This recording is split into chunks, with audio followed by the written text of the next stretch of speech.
If you'd like to get early access to more videos like this and help decide what you'd like to see next, please consider joining the Patreon. The link is in the description. Hello everyone. Back in the 1970s, the Railway series was doing pretty well with tie-in products. There were vinyl records with recordings of the stories, a press-out book so kids could make card models of the engines, painting books, colouring books, activity books, the all-change board game, jigsaw puzzles, and if you were very, very lucky, this O-Gauge Clockwork Percy set. For a book series about talking steam trains, this isn't a bad crop of products. There was one other merchandise line from the 1970s I have, and I think it would count as the first collectible or trading merch introduced before the TV series came along.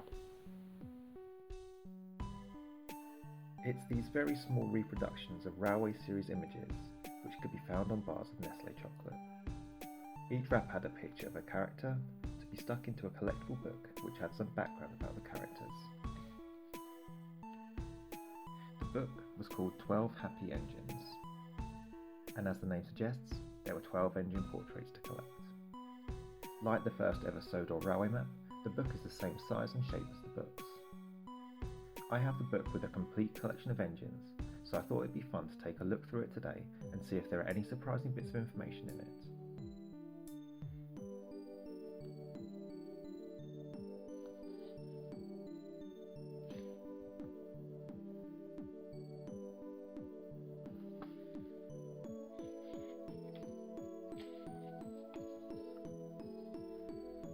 "12 Happy Engines."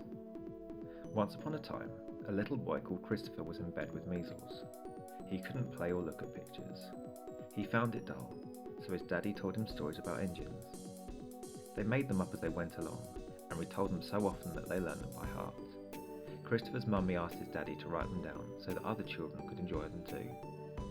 The first stories were about Edward and Thomas. They were so popular that the children kept asking for more, so James, who crashed into the fourth story about Thomas, had a book telling how he too became a useful engine. However, everyone liked Thomas best, so there had to be other stories about Thomas the Tank Engine. Since then, a new book every year tells of the engine's adventures in the island of Sodor. You won't find this island in your atlas, but you can get a map of it from your bookshop.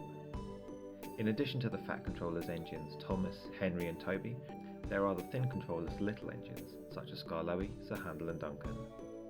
Not far away, a rack railway climbs a mountain called Coldy Fell. Coldy works here. Make sure you have his picture. Bill is a funny little tank engine on a private railway at Brendan. Oh, and of course there is Bert. He and two others have their own small railway at Alsborough.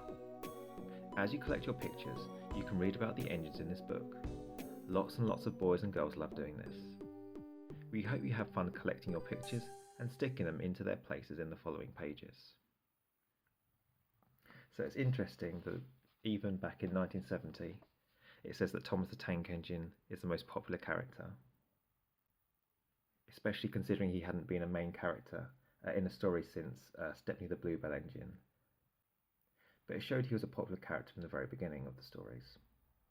It's also interesting that Wilbert says there has been a new book every year since, but there would not be one the following year, in 1971. In 1972, he would write his final Railway series volume, which heavily features Thomas the Tank Engine.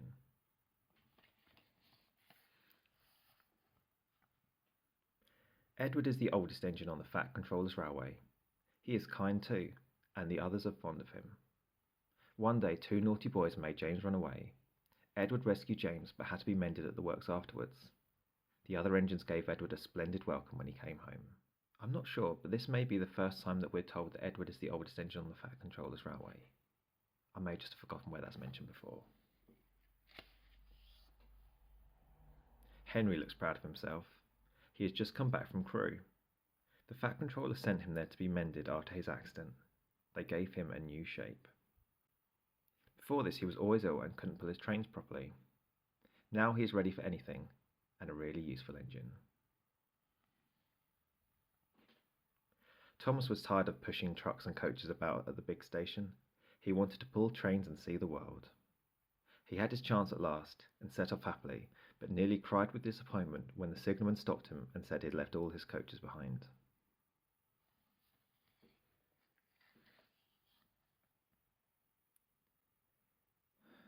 Toby the tram engine works on the roadside tramway to the quarry at the end of Thomas's branch line. He has cow catchers and side plates so as not to hurt any animals straying onto the line. He rings his bell loudly at level crossings. Thomas, Percy, Toby and Daisy are all great friends.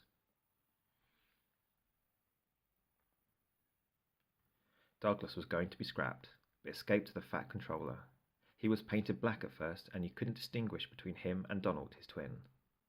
They had great fun till the Fat Controller gave them names and numbers. Douglas still loves playing jokes, but he is a kind and useful engine too.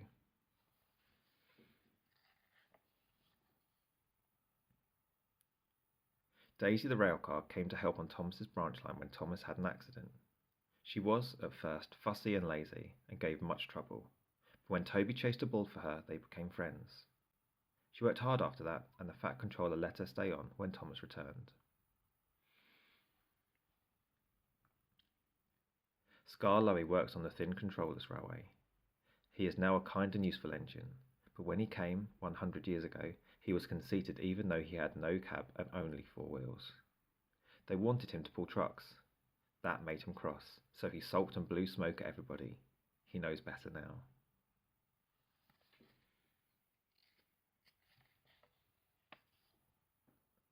Sir Handel is one of the Thin Controller's engines. He is conceited because he has the same name as the railway's owner. In this picture, he is specially proud. He's just had an adventure with a steamroller. Sir Handel thought he had won. What really happened was something quite different. Before coming to the Thin Controller's Railway, Duncan had worked in a factory. He was rough and rude. He thought, too, that he knew best about everything. One day, part of the track needed mending. The others warned Duncan to be careful, but he took no notice. The picture shows you what happened.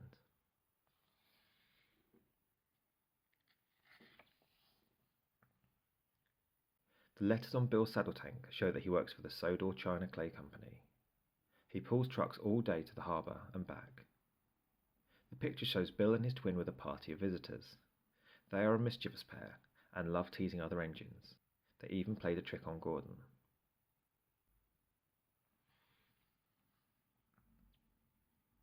Bert runs on the Small Controller's Railway. He works hard pulling passengers and trucks. His driver is very fond of him. One day 2 visitors came. They were both clergymen. Bert didn't like them at first and played a trick on them. He was sorry afterwards, and they are now the best of friends.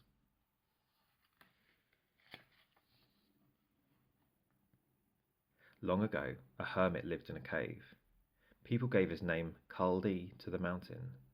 When a rack railway was built, they named an engine Culdee too. Engines on mountain railways have to be very careful. One of them has been reckless. Here is Culdee warning him not to be silly. Now, that isn't Culdee, that's Alaric. But it could well be that in this picture one of the other engines is being silly, and they just missed up the name there.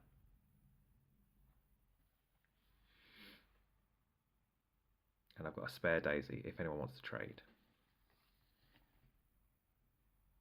I think that entry for Culdee is also the first mention we ever get of St Matcham, using his local name Culdee. And that's the complete book. It's quite a sweet little thing and contains at least one new bit of lore for the series, at least for the time. I think it's interesting to see how varied the products associated with the Railway series were, particularly as they were based on a book with no television tie-in due to the failure of the 1953 pilot. Thanks for watching everyone. If you enjoyed this video, please consider subscribing to the Patreon like these fine folk to help pick the next video subject, get early access to new content and help support the channel.